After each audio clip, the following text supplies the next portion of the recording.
So from the start, we thought it would be a good idea for this community to not have smartphones, but for a long time we just thought it wasn't something that you could do. Until last year, we just reached a sort of tipping point in terms of how heartfelt our conviction was that this would be a better way to live and learn together, and that if we actually felt that was true, then we had to do it.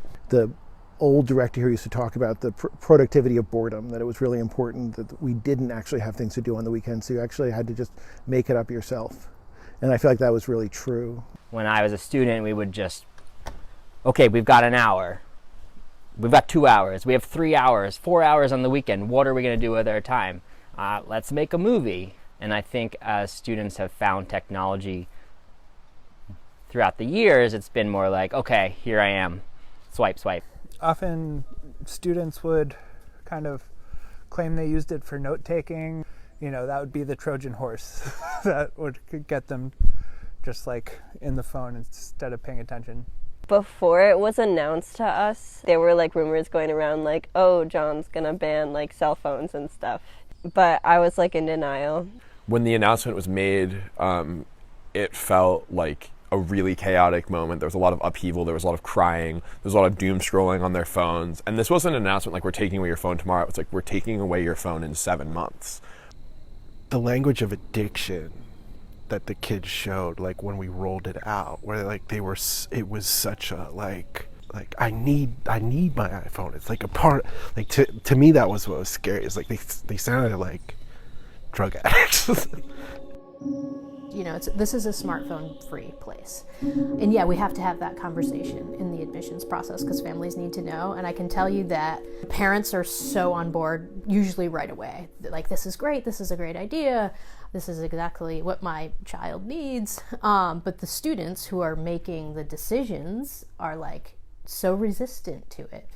And that's because I think they can't imagine life without this, because it's all this particular generation has ever known. And so as we started to go further down this path and think about, all right, well, how do we help people with this transition? And just coming up with like really creative ideas, like having a record player in the student lounges. And thought it'd be really special and fun if we could collaborate with a producer of these kinds of phones with equal conviction that this is the right way to stay in touch. Actually, I heard about light phones like a year before like it was announced that we were switching to light phones at Buxton, and I really wanted one, and so I was really excited. I know a lot of other people weren't, but I was. I mean, I think that the light phones, when I first were introduced to them, I was adamantly against.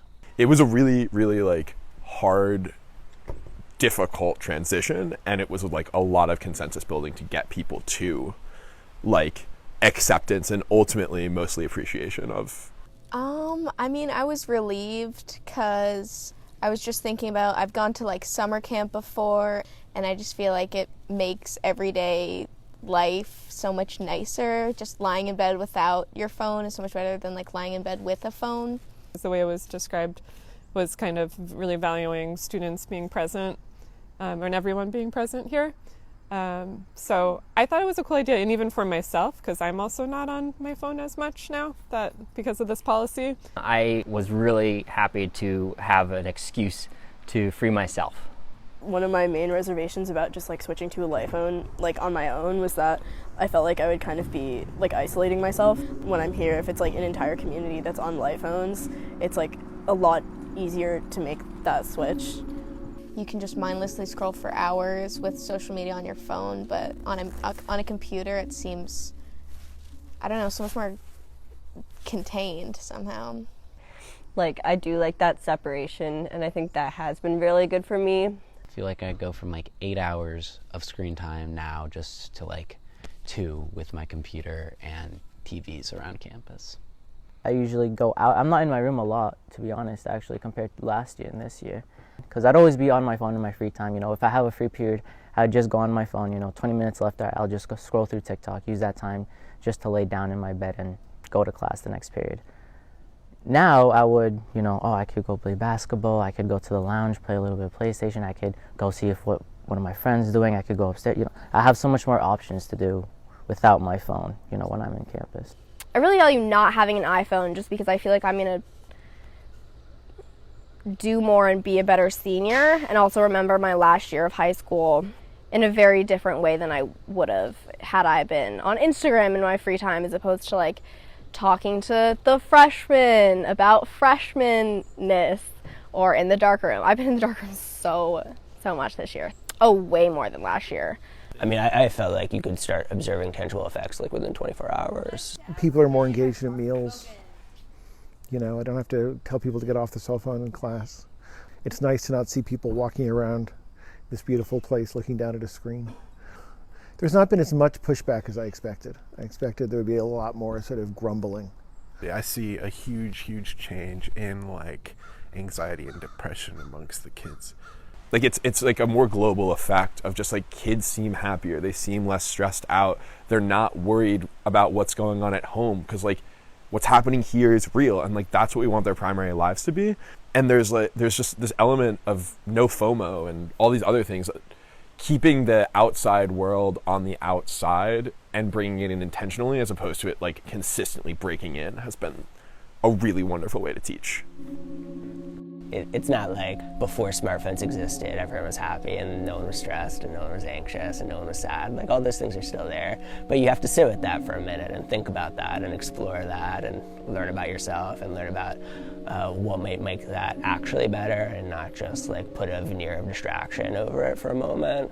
They're more confident too. I feel like a lot of the times the smartphones really keep them from like seeing themselves as they are. It's interesting, and it has helped me stay more focused in the classroom and understanding the content better because I'm not distracted by my phone or thinking about like notifications on my phone. Like last year I would be competing with phones, and like I could see it, like if someone posted something on Instagram I could see the classroom shift where kids would like nudge each other and be like check your phone, and like you can entirely lose a class with like you not having any control over it, right? I think that there are still like attention span things. Like I guess I'm still trying to get kids to do the reading. They still kind of need to be entertained. Education is not always entertaining, and so I recognize that like that's me, especially teaching math. Math is not always entertaining, and I've had to step it up.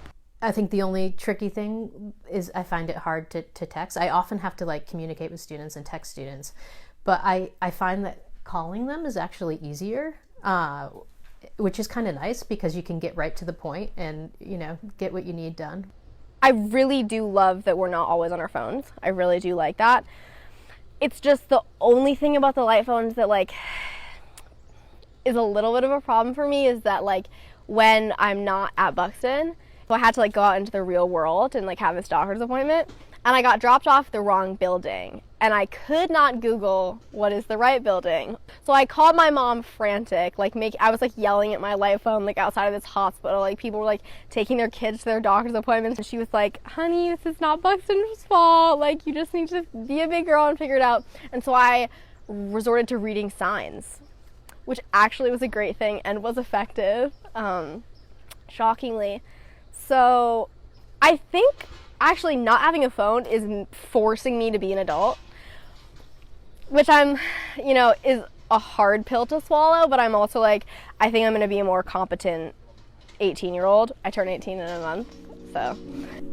I've definitely learned a lot from this experiment, and there are things like in terms of rollout and other things that I would have done differently, but I think it's like, this feels like the secret sauce of education. You know, we stand by this because in mid-October, we're already seeing like really positive effects from not having smartphones on campus. I feel like it's going to be a draw for a certain type of student, and I think that certain type of student is the type of student that would flourish at Buxton. It's not even theoretical anymore. We can just like very confidently, practically, and genuinely explain to people that this is a pretty exciting way to live, like as a teenager, as a teacher, just as a member of this community.